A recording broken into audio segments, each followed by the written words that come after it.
আসসালামু আলাইকুম।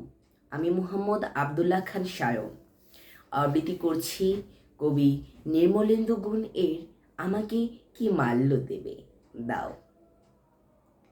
তোমার পায়ের নিচে আমিও অমর হব, আমাকে কি মাল্য দেবে দাও। এই নাও আমার যৌতুক এক বুক রক্তের প্রতিজ্ঞা, ধুয়েছি অস্থির আত্মা শ্রাবণের জলে। আমিও প্লাবন হব, শুধু চন্দন চর্চিত হাত একবার বোলাও কপালে। আমি জলে স্থলে অন্তরিক্ষে ওড়াবো গান্ডি, তোমার পায়ের কাছে নামাবো পাহাড়। আমিও অমর হব, আমাকে কি মাল্য দেবে দাও।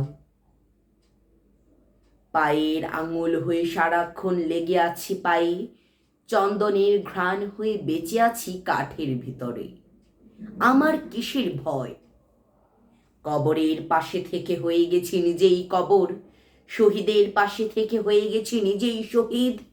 আমার আঙুল যেন শহীদের অজস্র মিনার হয়ে জনতার হাতে হাতে গিয়েছে ছড়িয়ে। আমার কিসের ভয়, এই দেখো অন্তরাত্মা মৃত্যুর গর্বে ভরপুর, ভোরের শ্যাফালি হয়ে পড়ে আছে ঘাসে।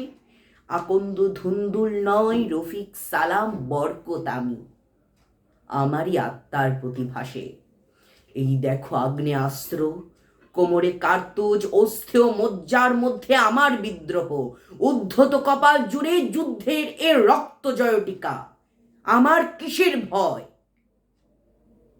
তোমার পায়ের নিচে আমিও অমর হব, আমাকে কি মাল্য দেবে দাও। ধন্যবাদ।